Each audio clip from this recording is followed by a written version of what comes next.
Hey everybody, welcome to Leading Thriving Cities. My name is Chad Wright. I'm the founder of Forward Partners. This is our show where we shine a spotlight on leadership in public service, and we have deep conversations about sustainability and how we build a thriving future for our cities.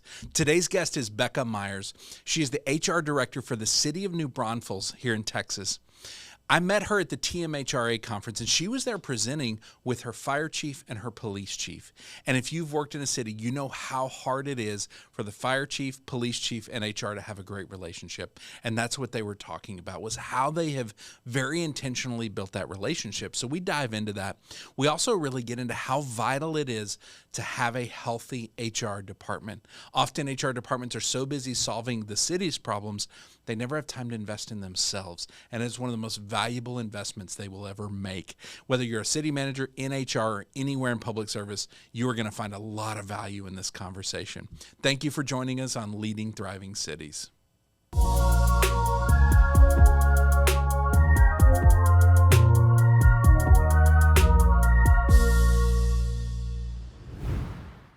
Becca, thank you so much for being on Leading Thriving Cities. Yes. You're from the city of New Braunfels. Yes. How much time do you spend telling people how to say that name? I was about to say, I'm impressed that you pronounce it so well. A lot. I was taking notes in our pre-conversation about how to say it perfectly. We appreciate that. Yeah. And it's like kind of like a coaching opportunity. Like when someone first starts, they're doing their onboarding. Yeah. We're like talking, and if they say it incorrectly, it's like you kind of pull them aside at the end, like, hey, I want you to be successful here. And it's not Braunfels, it's Braunfels. You're going to have to learn how to say the name. That's like the bare yeah. minimum bar to clear. Yeah, for sure. That's funny. Well, you're the HR director there. Yes. How long have you been in the HR director role? About 3.5 years. Okay, so 3.5 years, and you told me earlier 11 years roughly total with the city, starting with an internship. Yes. So all the way through the HR department there. Right. Yes, So all the way through. I think HR director, every organization has one, at least every organization of any size, and they're often very misunderstood. Oh, yeah. What's something you really wish people understood about HR directors specifically, but really the role of HR? Yeah, for sure. I think what I wish people understood is how much we care about the people that we serve and how much time we spend thinking about decisions and weighing, the team member and the organization. And we kind of have to fight, like you said, that stereotype of, we're just in here to enforce policy and tell you what to do and tell you what you can't do, essentially. Yes. Yeah. And that's really the opposite of what really any HR professional I've ever met, especially in public service, does. Yeah. They really lean into caring for their people and getting to know them and understanding their needs fully, and they spend so much time doing that. Yes. And really that's our job, being that advocate for the team member, because we're that in to city management, we're that in with the other directors that we try to maintain, really good relationships with. And so that would probably be the thing, just them to know how much we care. There's a real heart to it that is often missed, I think, by a lot of people. Yeah. What have you found is effective to help people understand that heart and to really build those relationships so that essentially when you walk in the room, they're not scared? Yeah. What have y'all done that has kind of worked in that scenario? That's a great question. I think it's mostly being present, like really building relationships, like showing up just to show up. So you're not just showing up when the firings are happening. Right. Yes, okay. exactly. Gotcha. And you still, of course you're always going to have people making the joke like, oh, HR's here, what are they here to do or whatever. Yeah. But being present as much as possible where we just go take time to visit. And it's hard because we're all so busy. Yeah. We all get stuck behind our desk where we're like, when are we ever going to get out of City Hall? But being intentional about like, hey, we're over here. Why don't we stop by this fire station? Yeah. Or like, what are you guys up to? Can we bring y'all, some Sonic drinks or, yes. Just popping over. Even something as simple as like, you already have to have all these meetings, but why don't we go to you? Versus you having to come to City Hall every time. Yeah. We try to do that with PD a lot. And yes. so then we walk around and just go say hi to people, Yeah. And it's because we truly want to get to know them. Yeah. And I think that has helped a lot in people feeling more comfortable and knowing that it's authentic. It's not just I'm not just doing that while the city manager's here, or I'm not just doing that, because something's coming up. It's like we just really want to be that way and have that reputation. So, and the team does such a great job. Huge difference, doesn't it? It really does, yeah. I think everything in leadership goes back to marriage and parenting. And I think about when I was a kid, there was the well, wait till your dad gets home, right? And then you're terrified of your dad coming home. Yeah. But at the end of the day, outside of those moments, my dad spent a ton of time with us. He was always loving. We always knew he loved us. And so there's times we veered outside of lines and probably needed dad to come home and lay down a little justice. Right. I get that. Yeah. But because there was love mixed in with everything else, it worked out really well. Like we have a great relationship today. Absolutely. And I think it's very, very similar with those departments is when you are going to have to eventually have some hard conversations. You are going to have to do some hard things. If you are in the middle of that and you haven't built a relationship, there hasn't been the love, that's going to be a challenge. And so that's some of the most valuable work y'all probably do is those dropping off Sonic drinks. Like that's such a small thing, and yet it probably pays huge dividends long term. Absolutely. And you make a great point about the department heads.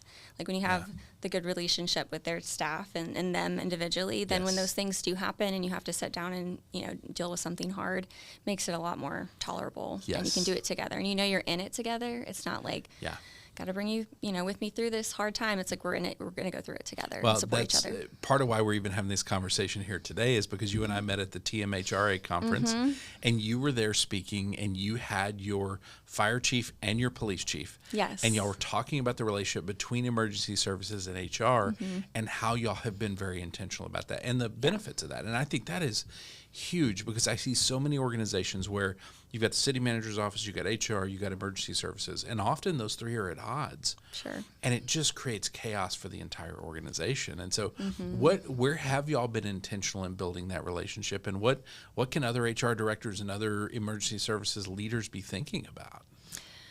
Yeah, I think I'm really lucky because they're awesome. They're great people. And that's helpful. That's a step one, it's right? Helpful. They're pretty cool. You're working with some good people. Yeah, they're fun to work with. And but I think, building that trust, and so we're open to each other's feedback. Like, hey, just hear me out. Like, have you ever thought about it this way? And it doesn't come off where, you feel like you have to be defensive or like I'm trying to step on your toes. It's truly collaborative. Like, they will save me sometimes, like, hey, I wouldn't do that because of X, Y, Z. And it's like, oh, I hadn't thought about it that way. Yeah. And I really value that because it helps us from misstepping as an HR department potentially.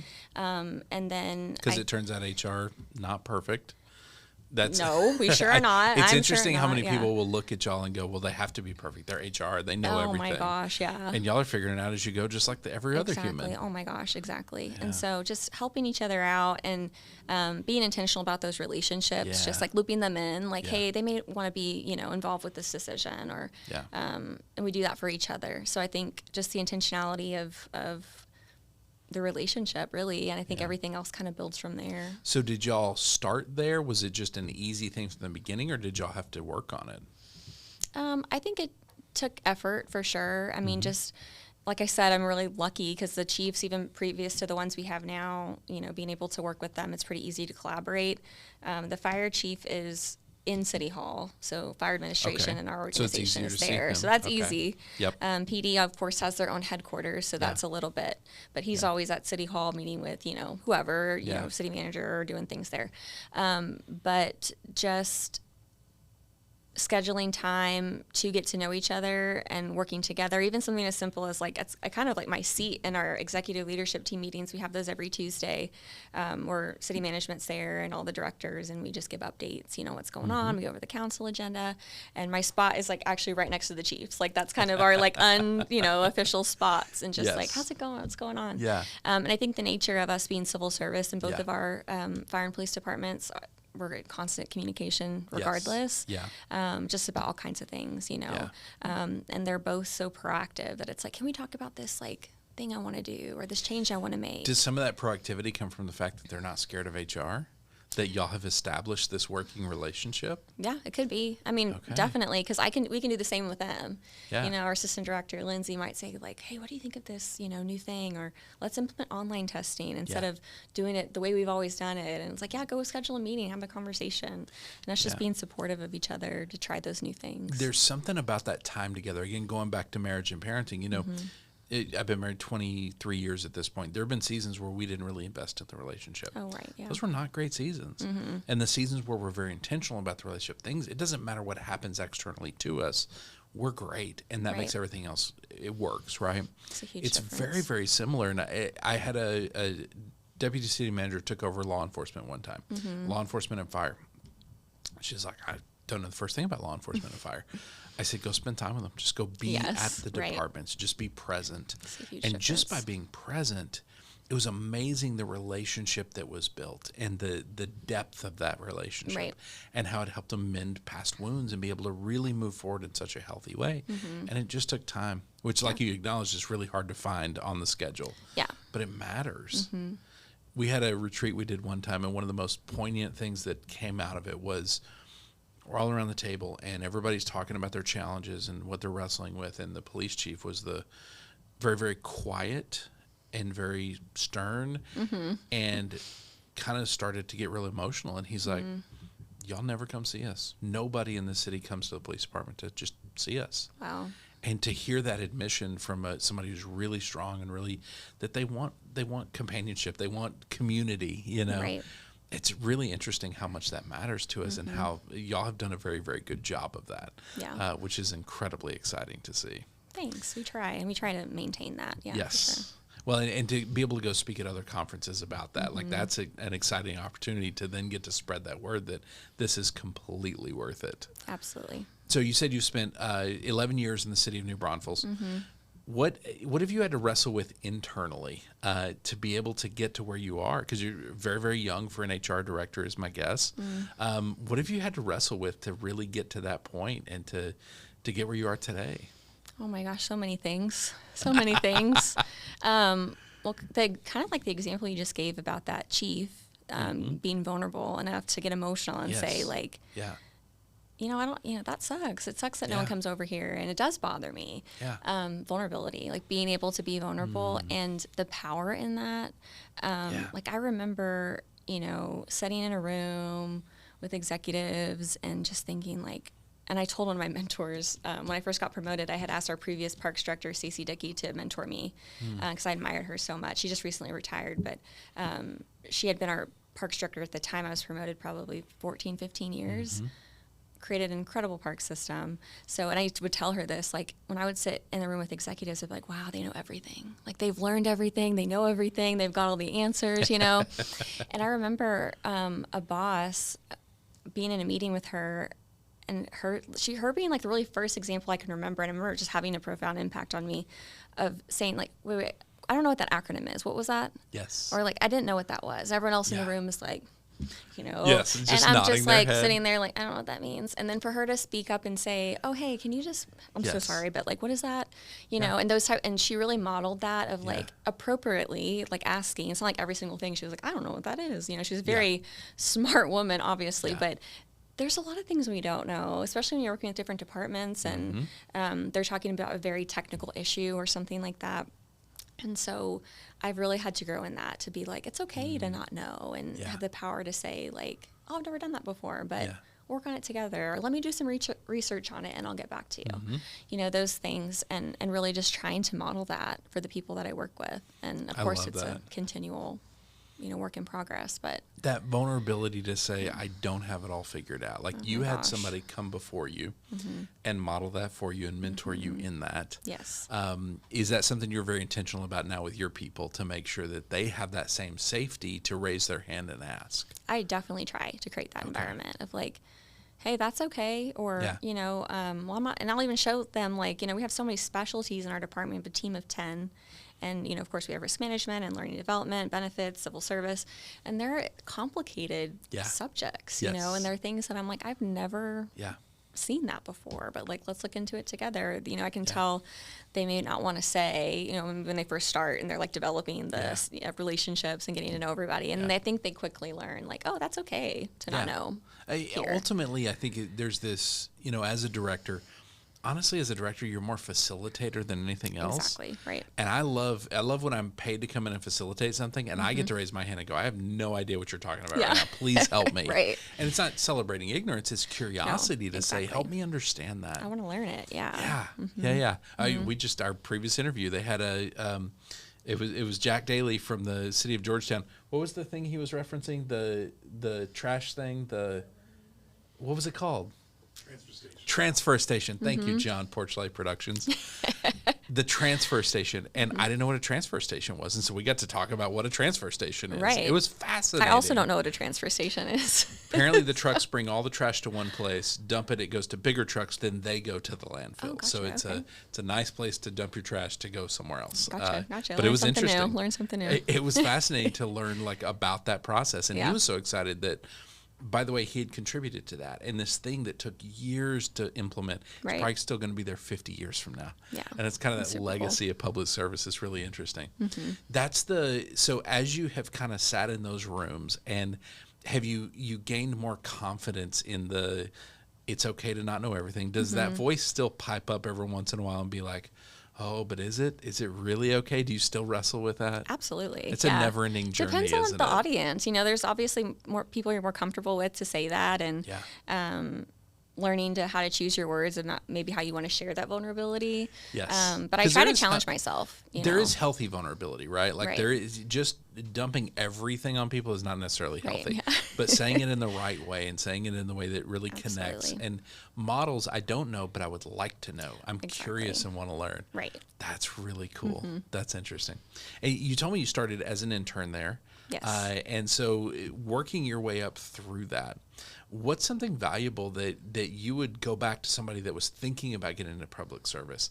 What would you tell them about that process and about what you've learned? Wow. I think if I were to tell them anything is that they're in the right career if, their heart is really in it, that they're going to find a lot of value and fulfillment in having a career in public service. Yeah. And I always encourage people just to say yes to every opportunity they can and lean into every opportunity they have to build relationships and meet others. You don't have to just work in HR to, know people in other departments. And a lot of the programs we do in our HR department for the city really facilitate a lot of that. We have an internal leadership academy. We have a program called MB Connect where we select 12 people a year that actually spend one day a month in a different department shadowing. Oh, that's great. And doing the whole experience, because we have a city university. It's like a citizen program. Yeah. I'm sure you've seen those. And we had a lot of employees who were like, I want to do that, but that's built for citizens. Yes. And it's so much more an outside perspective. Like, it's very educational, and we get great feedback on the program all the time.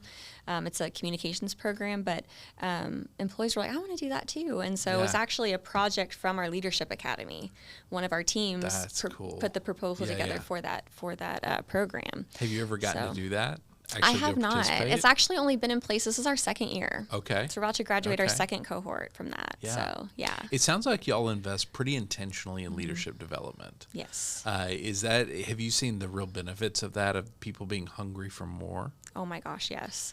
Yes, absolutely. So it's like people graduate from MBLA and they're like, well, what do I do next? I want to get involved. And, the number of promotions that we've seen from participants of MBLA, not because, they went through MBLA, we're promoting them, but how they expose themselves to public speaking and relationship building and, just FaceTime with different people. Yeah. And they kind of give themselves that edge of like getting ahead. And I think last year we had like 120 promotions in our fiscal year throughout the organization. Yeah. And the year before that, it was, somewhere between 80 and 90. So like we're seeing that number grow when we do our people analytics, and we're proud of that. We want to have the talent in our organization stay and challenge themselves and promote. And I love that. So we're always trying to add to our development program. And we have an excellent learning development coordinator. I want to give her a shout out. Her name is Morgan Glazer. I think I have a call with Morgan coming up. I can't wait to meet her. Y'all are going to talk about the Public Safety Leadership Summit. So that's a different leadership course that we do. Very excited about that. Yes. And so she's excellent. And she's really taken all of these programs and, one of the things I heard you mention in there was public speaking. That's part of y'all's leadership program? Yes. I love it's a big that. Part. There is so much value. When you think public speaking, you think stand on a stage and speak or present at a conference, right? But in reality, it starts to change how you just do this. Exactly. How you write emails even. When you can learn how to speak publicly, it affects everything.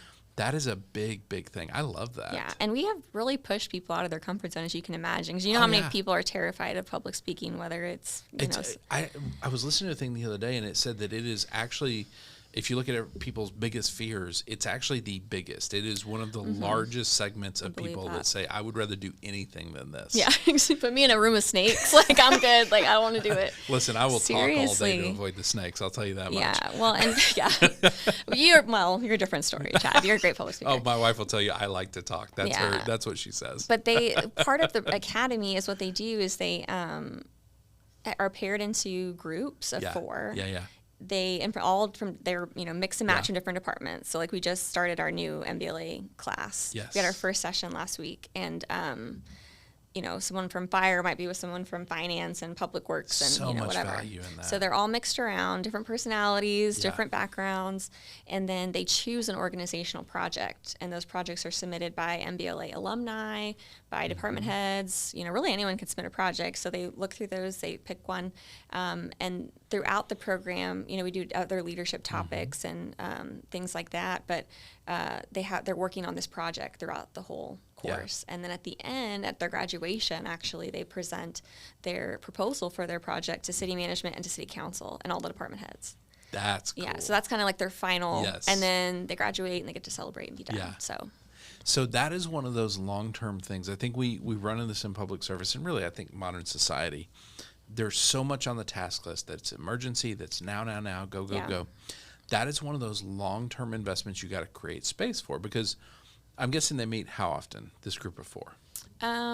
Well, they're scheduled to meet, like the sessions are once a month. Okay. And they're about like 8 to 1. Yeah. And they have, Morgan does like dedicated project time. And they also have a mentor for each of the groups that's a graduate of MBLA. Yes. So they can guide them through the project, like who they may need to contact, if they're going to do a survey, if they're going to, prepping, watching their presentation, kind of helping them along so they can give back. But they do meet outside of the class time. And that's a tremendous amount of time overall to invest in this thing. And yet it will pay these huge long-term dividends. Yeah. But if we can't separate the emergency, gotta move, gotta go task list from that, we never value that because we're so busy putting out fires. Oh my gosh, yeah. I think that's really interesting. Is this also part of what y'all do to make sure there are not these really big silo walls that pop up between departments to make sure they stay connected? Absolutely. I think it's an ongoing effort for that because it does, like we talked about before, take intentionality. Yeah. And we want to build that with everybody. You want to kind of plant those seeds everywhere. Like you should go and have that conversation with somebody. Like the staff will be like, I haven't heard back from them. I'm like, go to their office and go pop in. They're probably just busy, or call them, try to put some FaceTime. And we really do try to encourage that with the participants of MBLA or just really any interaction that we have. But I think that definitely helps because they'll remember, and that's like my favorite thing about that program or any other program that we do is when they graduate, we always have them share some takeaways or, and them saying constantly, it's the relationships I built. And then, you'll see 2 people that they met in Leadership Academy going to lunch and you're like, that's so cool. Just warms your heart. It's so cool. Yeah. And really getting into the public safety folks too. Like at first they were like, maybe, I do all these leadership trainings. Public safety people were reticent about a new thing. Interesting. I know. I've never encountered that. It was, very strange phenomenon we never see. But they gradually started, first it was dispatchers getting involved, and we love them. We have a great dispatch team. And they were, and they would start talking about it. And then the more you saw it, the more, last year I think we had 2 officers. This year we have 2 officers. We've got a fire lieutenant, we had a fire captain last year. So they're getting more, intertwined in that. And that's what we want to see. Because like you said, we want to break those silos down. Yes, I love that. Our slogan with New Braunfels is one city, one team. So we always say that. We're one city, one team. I saw that at the bottom of all your emails. I find that really, really interesting. I like that. And that's a part of that culture that y'all are building, and really you have to maintain. Right. It's not you're never done. You never look at that and go, we're one city, one team. We are through. It's ongoing work. Yeah. One of the things you mentioned earlier, we talked about intentionality, but you mentioned you ask someone to mentor you. Mm-hmm. Has that been a really important or valuable part of your journey, is seeking out mentorship from others? Oh my gosh, yes. Yeah. Yes. I mean, and I learn that from other people, but why don't you ask them about that? Like, if there's something you admire about somebody, like, ask them, like, can you take some time to, like, tell me about that or teach me about that? And so I try to be intentional about that and connecting with people and learning from them, and been lucky because so many people have been so gracious to say yes, you know. That's the interesting part. I found in my life, every time I've gone and asked someone to form the kind of that mentoring relationship, I've never gotten a no. And I have asked some insanely busy people. I think we're all kind of hungry for, can I give back? And this door opens to give back. People are excited about that. Yeah. It's just being willing to ask. And that's the hard part. I love that you intentionally sought that out. Well, I was like, I mean, of course, we always have a lot to learn, right? Like, we're always, and I know you're such an advocate of that, lifetime learning, and, like, we're constantly growing, especially in our leadership qualities. Yeah. And we have to be adaptable and flexible. And but I knew for sure when I got promoted to director, I had a lot to learn, you know, especially at that moment in my life. Was that the promotion level where you were like, holy crap, there's a bunch here? I was absolutely like, holy crap. Okay. Did you know before you were promoted to director that it was going to be that way? I was scared that it would be, you know. I think there's, like, having that buffer level of, like, I'm not quite the leader of this department. And so I have my director, you know. There was a safety in that, like a safety net. But it's like relearning, I do still have that buffer. I still have a boss, you know, I still have it. But just actually it was funny because I was so scared to do it. I would even say, like, I don't think I want to be director. Like, you know, I love what I'm doing as assistant director. This is great.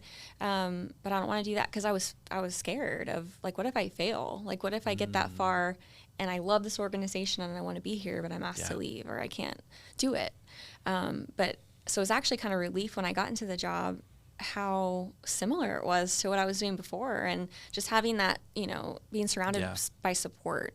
I was able to onboard when I was promoted, recruit and hire my assistant director, Lindsay, who's still there. She's incredible. Her and I work so well together and balance each other so well. And it's like having her and my HR manager, the team, my boss, Jared, which we've worked together the whole time I've been at the city in different capacities. And Jared is one of y'all's ACMs? Yes. Is that right? Okay. Yeah, he's our assistant city manager, and then Jordan Matney is our deputy city manager. Okay, gotcha.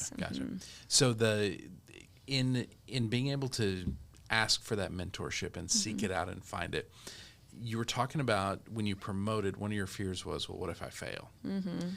Can you point to something over those, maybe as assistant director, maybe as director, that you tried and it did fail? Oh my gosh, absolutely. Let me try to think of one that would be a good one to share. I mean, there are things. One that is suitable for everybody to find out about. Yeah, for sure. I mean, it happens all the time, you know, because we are constantly trying new things. Like, why don't we just try that? Yeah. And my boss is going to roll his eyes when he hears this one, but one I really tried to get across the finish line was an update to our dress code. It was an MBLA project. Yeah. And they had done some benchmarking of other cities, trying to make our dress code a little bit more progressive and match kind of what a lot of other cities are doing. Yeah. We're a pretty conservative community in New Braunfels, and so the dress code in the sense of, like, facial piercings, like unnaturally colored hair, those types of things, that just what hadn't been part, you know, of our dress code.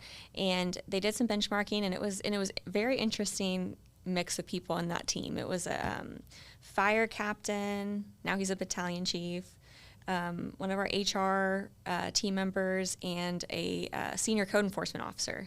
So they had very different viewpoints of like he's uniform, you know, and and so, but they took all the research, they took their experiences, they talked to employees, and they made this proposal. They did a fabulous job, but what they were proposing is allowing, you know, facial piercings, like just one facial piercing, colored hair, and then jeans during the week, because a lot of organizations allow that, especially post-COVID, when they made you come back to work. And especially kind of in the general Austin area, like it is just more relaxed than a lot of places. Yes, that's so true. And so when we made that proposal, we just couldn't quite get it across the finish line. You know, they just weren't quite comfortable with it. So, but we were able to talk through it and get the jeans across the table. And so jeans with setty shirts are allowed, any day of the week. Yep. Sounds, kind of so silly, but it was a huge win for our team members. Yeah. Yes, and it was a lot of work. And so the fact that you weren't able to get it all across the finish line, right. is that the piece that feels like, we kind of failed there? Yes. Interesting. And part of the reason I was asking that question is you talked about the idea that fear of failure is what was stopping you ultimately. That's what was slowing you down, was what if I fail? And yet I think what we find as we go through life and we do fail, we try something new. Like you said, we try new things all the time. I fail. The world keeps spinning. Right. And we keep getting back up. We keep moving forward. We keep doing new things. Failure becomes, I think, less and less of a barrier. Right. But for it's always a wrestle, right? It's always going to be there. So that's part of why I wanted to understand, like, okay, you were afraid of failing as a director. You have failed as a director. You're still employed as a director. Everybody's still excited to have you as a director. Yeah. Our brain, I think, it paints pictures for us of worst case scenario. Absolutely. And I heard somebody say the other day, we never ask what could go right. We just ask what could go wrong. Yeah. And we focus on that. Yeah. And it's funny, I don't really, think about that stuff so much anymore. It's because I feel so supported, and the team is so competent and smart, and they do everything they work on so well, with such passion and polish, and they want the best outcome for everything that we do. And so, not that we didn't have that before, but ultimately it's my responsibility, and I'm ready to take that. Whatever goes wrong, it's ultimately my responsibility. And so just being prepared for that, just because there's so many heavy things that fall on HR, like our benefit administration and, our claims management and civil service. I mean, these are like big, heavy, complex issues. Yeah. And I think those are the ones that scared me the most. Like, what ball am I going to drop, or what am I going to, what could go wrong in that arena? And thankfully, like, knock on wood, we haven't had one of those. And so like the dress code thing or whatever, I mean, those are more, to me, I don't even really see them as failures, because they're just conversations. They're just things we're trying to get across the finish line, but we got 5 other things, we wanted to across the finish line, and that's a huge win. Yes. And we do you find yourself focusing more on wins or losses? Definitely wins, because we'd like to celebrate those, especially when the team accomplishes something, like that was really cool. Like you worked really hard on that, and it was successful. And so we want to celebrate that, because sometimes we don't stop to do that. So. One of the things you mentioned there was that you work with a lot of smart people. I've discovered in public service there is a lot of very bright people that really like to think deeply about things. And so it's part of the fun of this project, the work we do, part of the fun of just the life you live and the people you get to work with, is you get to have these really deep conversations about things. That's what I've loved about public service, is I've just encountered it. It doesn't mean everybody, but I've encountered overall the majority of people really want to think deeply want to do the right thing. It's kind They're of incredible. exciting. I mean, we're so lucky. Like, our organization is incredible. Like the people that work there, and that's what motivates me, because it's like when they can have, supportive internal services who can help make their job and life easier, then they can do their job for the community more effectively and, with less stress. And so that's, the focus we have to have. We know when we kind of get off track and I'm stressed out about something, or, how am I going to accomplish this or whatever. It's like, that's always the why. Yeah. Is the people. Yeah. And because, when they feel appreciated by the organization, they're going to pay it back tenfold. They're going to give it back, whether that be internally or externally. Yeah. So that's part of being a part of a thriving team, and just getting to enjoy the benefits of that. And one of the things we're really trying to do is create a movement to say, can we as cities start to rethink things? Because if our team's not thriving, the city's not actually thriving. Right. So how do we need to rethink things in order to create a more sustainable future for our people, where they can work the 20, 30, 35, 40 years, and at the end they are just as strong as when they started. They're not burned out. They're not just trying to survive and get to the end of their careers, but they're genuinely thriving. What do we need to rethink to get there? Oh my gosh. I mean, I think besides everything. Right. It's like, oh my gosh, that's such a good question. I mean, I think a lot of cities are doing this so well, and it's just really trying to think more innovatively and differently, because I think we've done things a lot, the same way as cities for a long time. Yeah. And you've kind of had this like boom of like creativity and like refreshed ideas, post COVID or whatever, milestone you want to say that it was, but like remote work. And I mean, if you would have asked most cities prior to 2020 if anyone can work from home in a local government would have entity, said absolutely not. Like, get their butts here now. Yeah. Like, yeah, that's we got all these nice buildings we're yeah, paying for. Exactly. Get them it's here. like, what? And it's so crazy how that seemed like such a foreign concept at that time, and now it's so normalized, and how much of a positive effect it's had on morale, something that simple. Yeah. Just looking at different benefits people really would like to see, like paid parental leave, or, and truly listening to the teams of what their challenges are. So not just like personnel, of course we got it, especially if you're a growing community, but technology and equipment, and what can help make your job easier. Yeah. Thinking about how to work smarter, and you get that most valuable feedback on how to do that from those frontline people. Yes. And so remembering, like, have we asked them what can make their jobs easier, or how we can be more effective? What have y'all found is effective in doing that, in communicating with frontline and saying, hey, we want to understand what you need? Do y'all do regular surveys? Do you do one-on-ones with people? Like, what do y'all do to make sure you're getting that information? Right. We do have an employee engagement survey that's a biennial survey, so we'll have another one in 2025.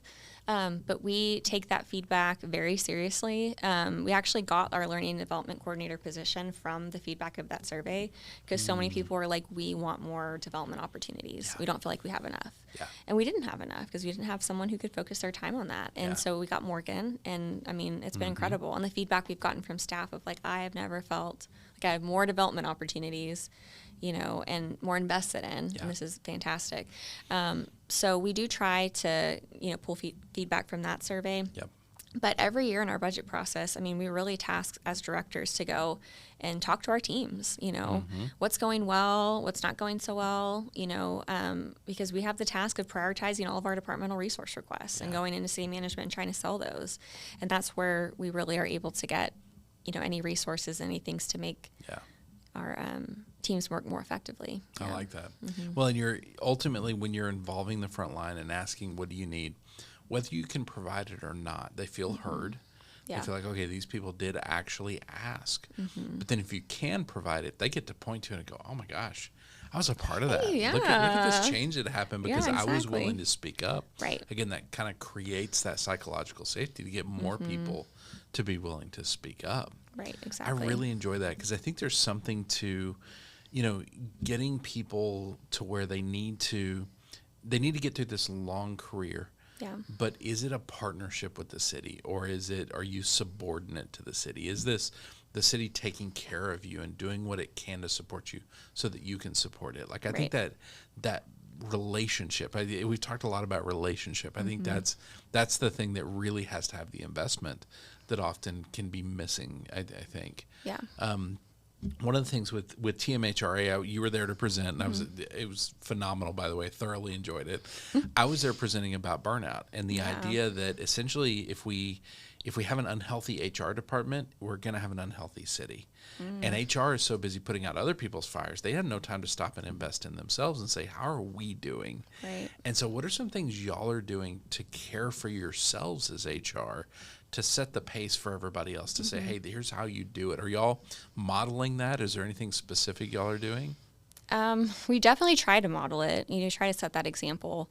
I mean, things we do just for our team, we host like a spring and a fall retreat where we get out for half of the day in the office, and we of course let the departments know we're going to be closed for this By the afternoon. way, don't cause any problems. We're going to be closed for like half emergencies only, but the leadership team treats the team to like a fun activity. We do like half work and then half play or whatever. And so we do some strategic work of like talking about, what's upcoming for the next kind of portion of the year, portion of the fiscal year. And then let's just do something fun. Like, let's de-stress, and we'll do things like, paint pottery or make candles, or we get out of the office and just do fun stuff. And we've seen some of the other internal service departments start doing that too, which is cool. Something else we did, I mean, this is like a fun thing, it's still in the office, but just trying to, bring people into our HR suite, because it can kind of feel scary, I think, or like the principal's office or whatever, is we started doing an annual open house, I guess. Last year it was a tailgate theme, so we had cornhole in the hallway and all the football games. That's cool. And we had pong. It's Yeah. not beer pong, of course, but we had water pong. We played that like on our conference table, and If just you got ever show up everybody. to the HR department and they have beer pong, there's some problems there. Yeah, right. Yeah, we didn't want to contribute to that, so we didn't have beer, but yeah, and so people were really good at pong. That's so, funny. They've yeah. had some practice. They've had some practice probably in college, and so, but everyone wore in jerseys. college or Tuesday night. Yeah, exactly. Whatever. Whatever. It's their personal life. But bringing people in, and actually we started an internal services committee where we have representatives from HR, IT, and finance that are now planning what we're calling a block party. So it's going to be all 3 of the departments included, where Yeah. people can come by and just, meet the team if they haven't met so certain cool. people. And we also have an internal services survey that we do Yeah. that we're going to encourage them to complete. Like save the QR code and do it, when you have some time. Yeah. We really want your feedback. So how often do you interact with each of those departments? And then questions like how approachable are we? How helpful are we? How do you feel about our response time? I love that. And then that group takes that feedback and we apply it to what we want to improve on over the next year and a half, and then we deploy Yeah. the survey again. And so, those types of things, I know they're still work related, but it allows people to just have fun Yes. and, kind of be silly, meet people, and kind of get away from that like stress of work for a little while and really build what the foundation of what we want to be. And so we try to do those things. As we talk about a thriving team, at the end of the day, work should be fun. Yes. Like if you hate what you I do totally or you agree. don't enjoy what you do, you're not Yeah. going to finish 20, 30 years and be in a good spot. Exactly. You will be yeah. in survival mode, and we can't be in survival mode that long and expect good things to come out of it. Right. You should have fun at work. We interviewed somebody a while back, and one of the things they brought up was how fun public service can be. We just have to choose to make it that way. Yes. I really, really love that approach. We often talk about the idea that people follow what is modeled, not what is said. Yeah. I'm curious, as HR director, so you are doing things to help model to the organization how to be a healthier part of the organization. As HR director, what are some things you do to model for your team how to disconnect, how to unwind, how to not be on 24/7? Because you're not necessarily the police in terms of the amount of emergency calls you're getting, but you are pretty high on that list in terms of people that are getting called when there is an emergency. Right. Exactly. So is that something you wrestle with? Is that something you're always trying to do better? Or is that something you're pretty gifted at and you model to others? Here's how to disconnect and truly rest. I think it's a constant work in progress. I think we're all working on that as, we continue along in our careers, especially in public service. I don't know, you always feel like I don't want to miss anything. I don't want to, miss that one communication. But I do try to, when I'm off, I'm available if it's an emergency. Yeah. But I think we try to give ourselves that courtesy. If I'm calling you and it's Saturday, like it's something. A real emergency. Yeah, it's an emergency or it's something I really need to make sure you're aware of. Yeah. And I think they do a good job of that, and if someone's sending an email and they're supposed to be on a vacation, we're sending them back, close your email, I don't want to see another email from you. And we mean it, we really, if it's an emergency, I need something. And I'll even put in there, and like our whole team is good about this, but like, I don't need this until you get back. I'm just sending it so don't forget, don't look at this.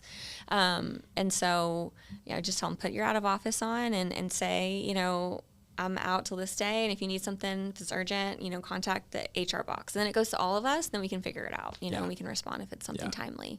But to always trying to do better at that, though. I think there's certainly times where I'm sure they're like, my God, I thought you were on vacation, I think it's an interesting seasonal thing. Like there are seasons where we teach this stuff for a living.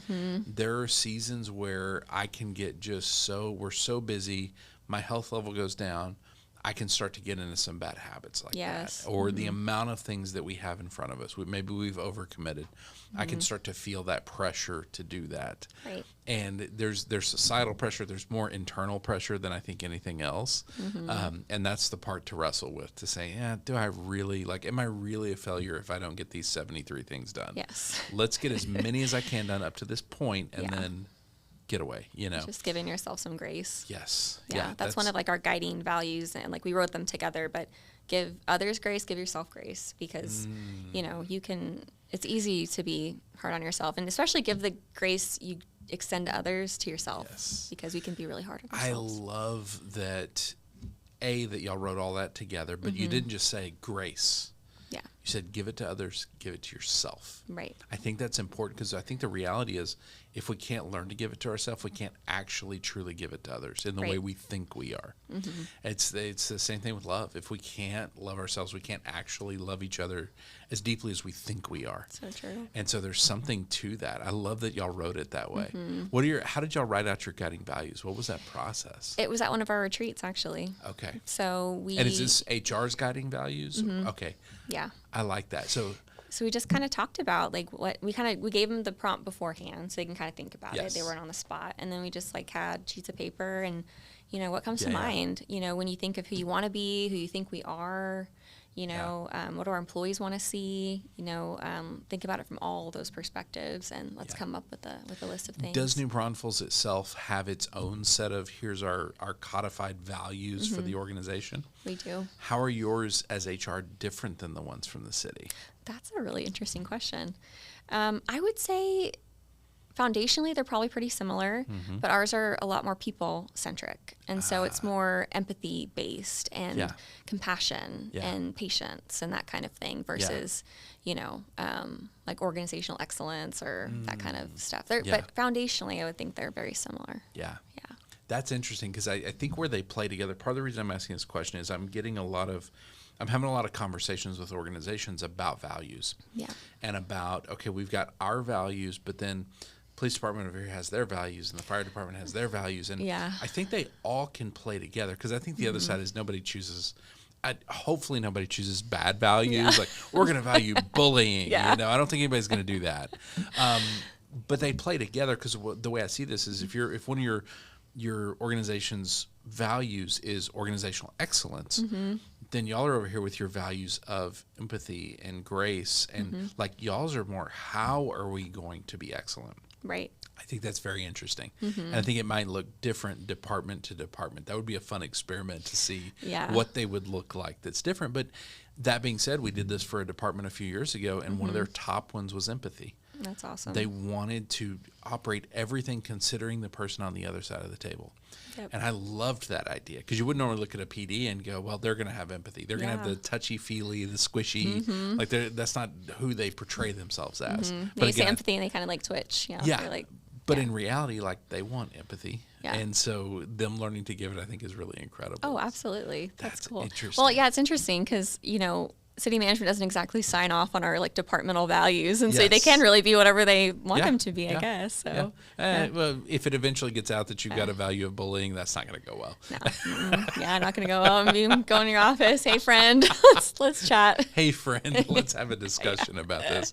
I love that. Yeah. This has been such a good discussion. Thank you so much for agreeing to do this. Thanks for having me, Chad. Your experience in HR and specifically relationally building with other departments just blew me away when y'all were talking about it at that conference. So thank you for kind of sharing that with everybody. Of course. Thanks for having me. Absolutely. Thank you for joining us for Leading Thriving Cities. If you'd like to find out more about what we do at Forward Partners, you can find us at www.forwardpartners.net. We love partnering with cities to learn how to develop healthy leaders and thriving teams. We do that through a variety of means, from leadership coaching to online courses to facilitating retreats. If you ever need anything, please feel free to reach out. You can also find us online with all the different socials, Facebook, Instagram, LinkedIn. We are putting out content all the time, and you can find it at Forward Partner.